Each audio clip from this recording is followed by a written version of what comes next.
González.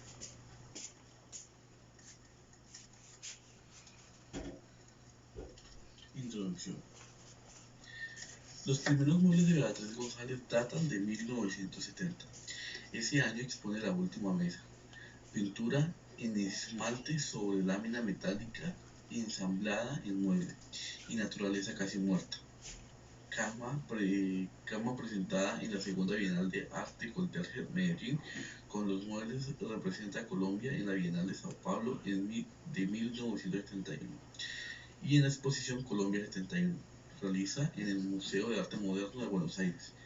En febrero del 73 lleva a cabo, conjuntamente con las pinturas de Luis Caballero, una muestra de sus muebles en el Museo de Arte Moderno de Bogotá. 8 últimas piezas se exponen en el 74 en Galería Belarca, Bogotá, bajo el título La oferta del siglo, selección de oro de la pintura universal.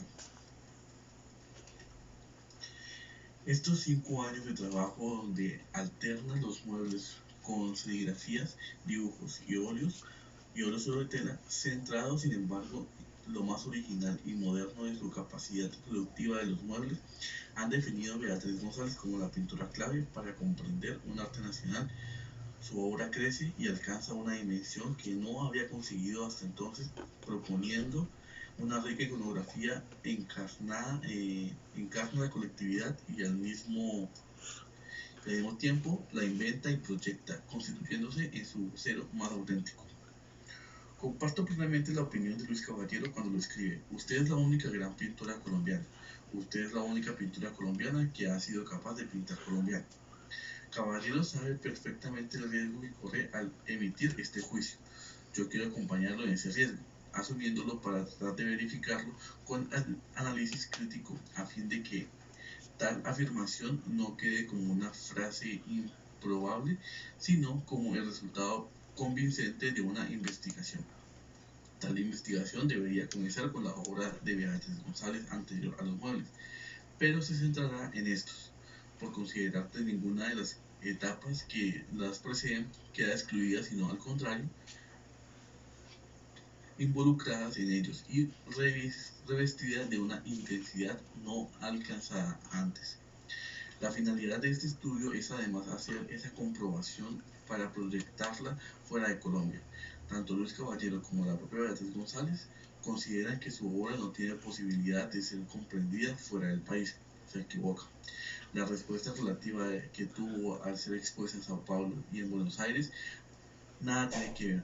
Donde quiera que vaya, su trabajo podrá ser leído como una gran obra de arte, sin que las implicaciones nacionales o las provinciales recorran en nada tal categoría. Suponer que porque tiene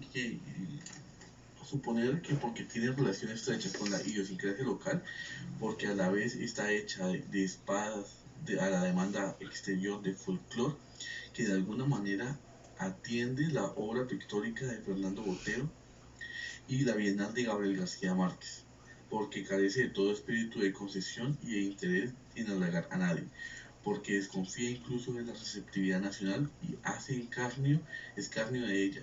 Pensar que todos esos factores, insisto, conspiren contra su importancia y la condenen al anonimato es ignorar. Es ignorar que la obra de arte se abre camino sola cuando la sostiene una estructura formal suficiente válida.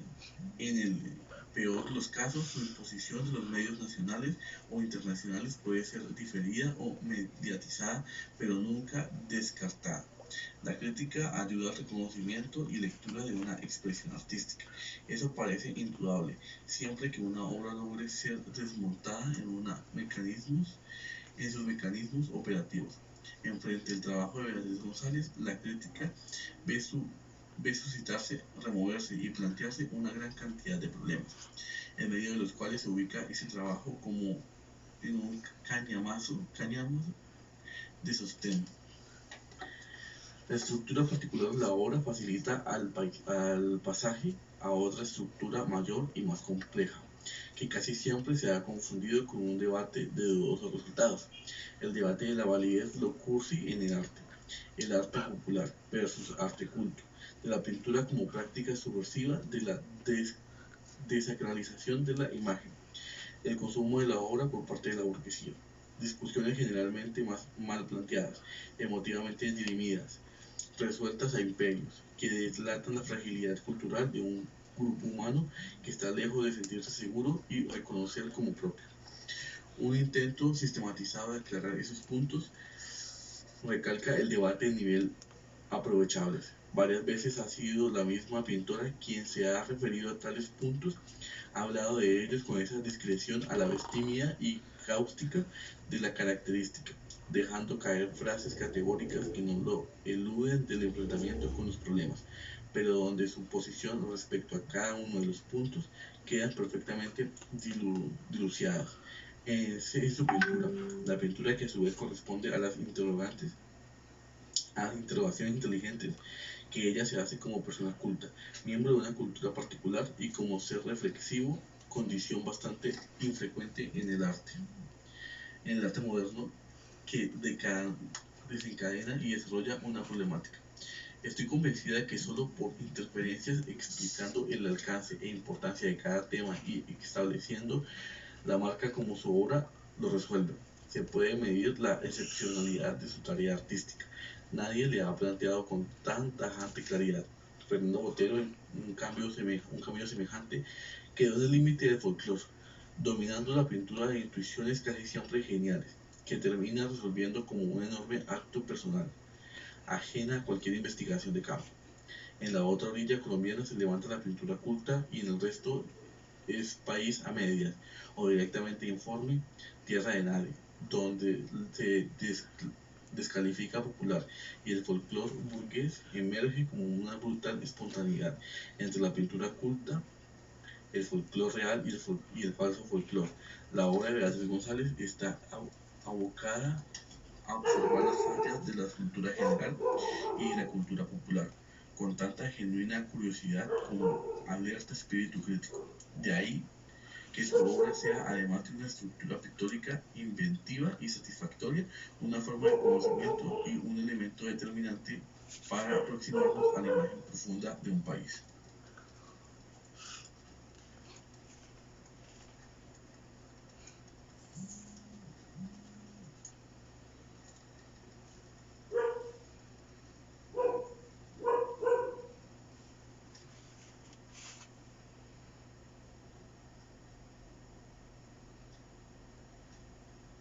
Lo cursi. La primera obra de Beatriz González donde se hizo patente la representación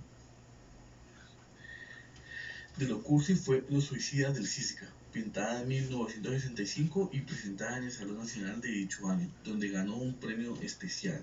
En realidad, ella se defendió contra la clasificación de cursi, cambiando el término por la palabra desmedida. No creo que la sociedad en que trabajo sea una sociedad cursi, sino desmedida, en todas las proporciones y sentidos. Si llamamos a esta sociedad desmedida y no cursi, si la represento en pues mi pintura tiene todo el destemple de lo desmedido.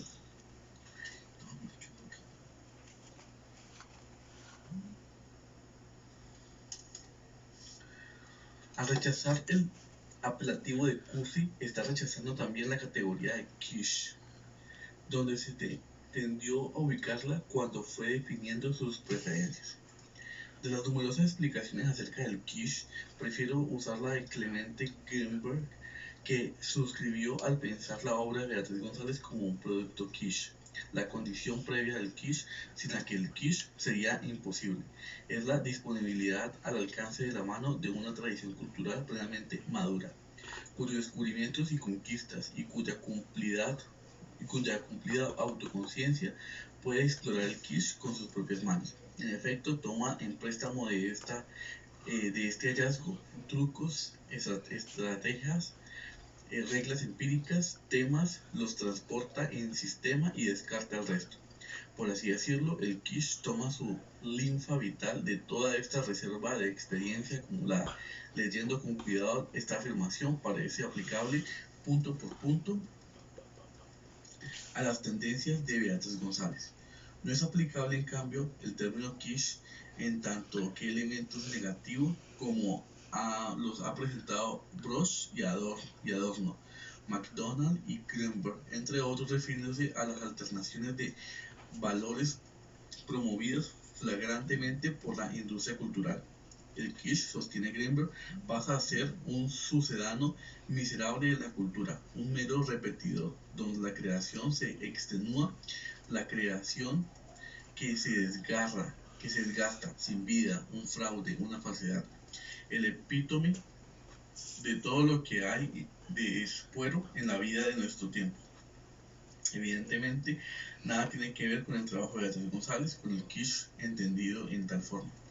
Lo importante de estas aclaraciones sobre el kitsch es situarlo como un epifenómeno cultural, en el estilo de un estilo no parte, como ocurre en el caso de las obras de arte, de la visión de la realidad, operando sobre ella un recorte visual para recomponerlo con nuevos elementos sobre la imaginación personal y las características creativas de tal o cual artista, sino que parte de la cultura, se nutre de algo que la cultura ya ha producido y la vuelve a representar como una situación a destiempo. Frente a las producciones culturales pasadas, el artista tiene dos opciones: o revisa la cultura y toma una producción cualquiera para retrabajarla según nuevos datos visuales, como hace Picasso con Las Meninas de Velázquez, o José Luis Cuevas con El matrimonio Arnolfini, por ejemplo, o utiliza un producto cultural pasado desubicándolo de su contexto y va dando así paso al anacronismo del kitsch. La primera opción no tiene nada que ver con el kitsch. En estos dos ejemplos citados, el ejemplo cultural ha sido utilizado exactamente de la misma forma que es utilizado a la realidad o los sueños o la geometría, como un punto de partida para hacer algo nuevo. Por el contrario, el kitsch no tiene esa preocupación renovada, se sitúa en la repetición, pero como paso se recolecta el presente, cae sin remedio a la parodia.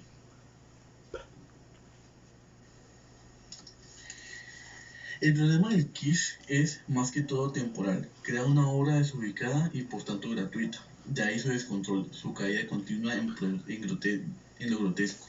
Supone la sobreactuación de un estilo que reaparece fuera de tiempo y convivencia, remedando el pasado, y para solventar el ridículo del anacronismo exagera el error en cambio de disimularlo.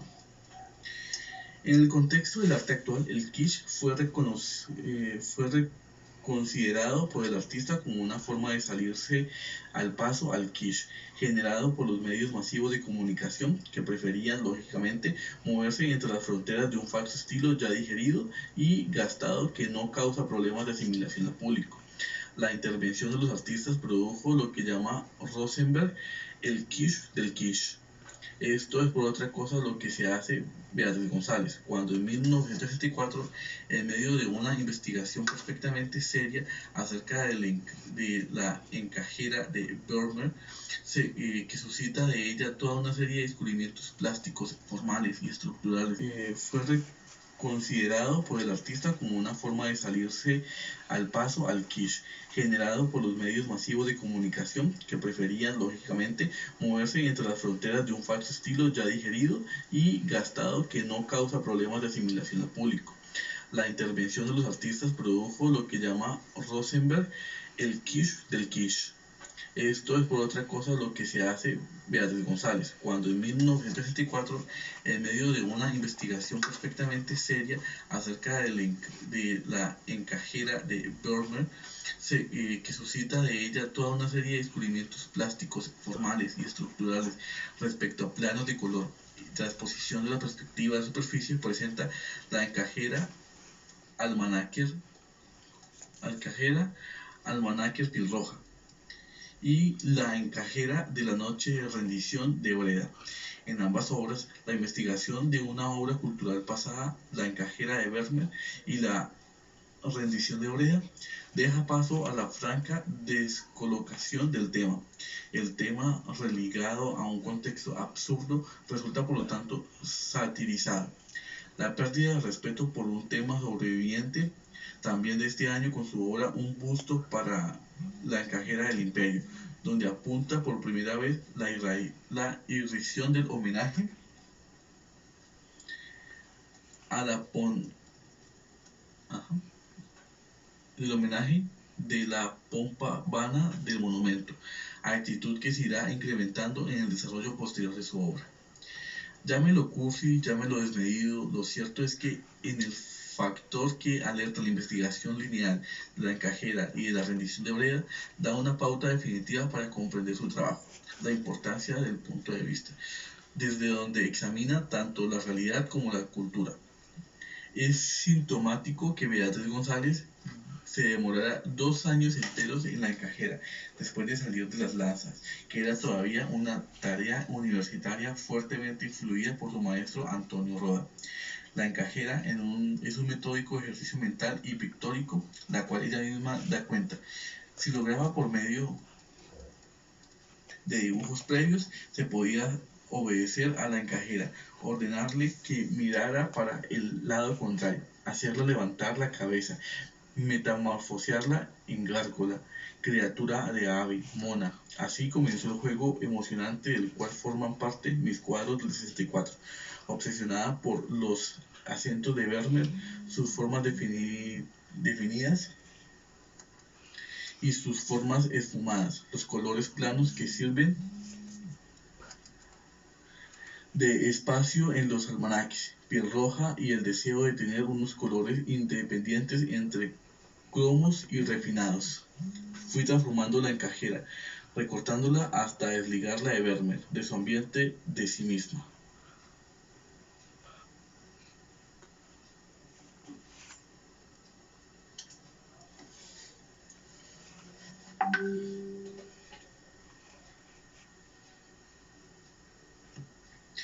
Este deseo aparece en las últimas de la serie, en las que aparece en la playa o en el paisaje de la rendición de Breda, Velázquez.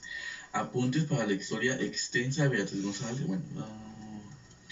En esta declaración se perfilan bien dos mecanismos simultáneos: la aceptación del kitsch como categoría estilística alimentada de experiencia cultural acumulada y paralelamente el deslizamiento casi natural y obligatorio hacia él. Para la mayoría de los artistas usufractarios del kitsch, este es el recurso, como es el caso de Álvaro Barrios o de Hernando Tejada, aunque los resultados estén cargados de espontaneidad y gracia. Para Beatriz González no, sus resultados son siempre deducciones de un proceso, descubrimientos que difieren poco de los que haría un investigador científico encerrado en un laboratorio. Esto le ha impartido otra de sus características, la manera medular y fría con que lleva adelante las constantes pictóricas que va escogiendo, por más que los productos resulten radiantes, diversos o espectaculares. Las fuentes de lo cursi no siempre coinciden con la de la ironía. Hay una distancia entre lo cursi y su necesaria repetición de un dato conocido previamente y la ironía que se puede trabajar sobre los materiales inéditos. Esta diferencia resalta, por ejemplo, viendo su serigrafía. La reina Isabel se pasea por el puente de Boyacá, donde la pintora, trasladando la inconcebible Isabel de Inglaterra a caballo cerca el mínimo puente de Boyacá, está practicando su corte satírico simultáneo en dos historias: la historia de los reyes ingleses y la historia extensa de Colombia, al mezclar deliberadamente los niveles de sincronía y diacronía. Esta está exponiendo ambas historias de lo que tiene en grotesco y vulnerable. Se divierte sanamente con ellas y con la inverosimilidad de juxtaposición de las situaciones.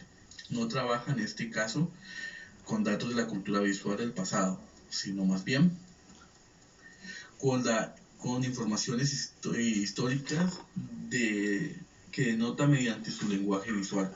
En la obra Hay Jerusalén, Jerusalén de 1969 y Naturalismo Muerto de 1970, procesa en cambio claramente datos culturales. En Hay Jerusalén, Jerusalén, los datos provienen de cultura popular, de los cromos religiosos que se venden por las calles de Bogotá. En Naturalismo Muerto opera sobre la famosa imagen de Miller, Las Sembradoras, pero esa intención no es visible ni afrentosa. Recoloca ambas vertientes temáticas en su obra sin aparente intención de ridiculizarlas, lo cual hace más enigmático su mensaje. Desde luego, y más complejo de descifrar que si se tratara lisa y llanamente de una caricatura. Por el contrario, el tratamiento de los colores es medido y cuidadoso. Las alteraciones formales son tan sutiles, están tan secretamente marcadas por la convergencia de plano y los recortes de zonas cromáticas son tan dependientes de la estructura general que lo cursi se descubre solo cuando somos capaces de confrontar la imagen que sirve de punto de partida con la nueva imagen, con la nueva imagen. Lo cursi por consiguiente adviene como una categoría de juicio absolutamente móvil y relativa, dependiente en este caso de un receptor culto que tenga una posición cultural tomada frente a los cromos populares y a las sembradoras de Miller.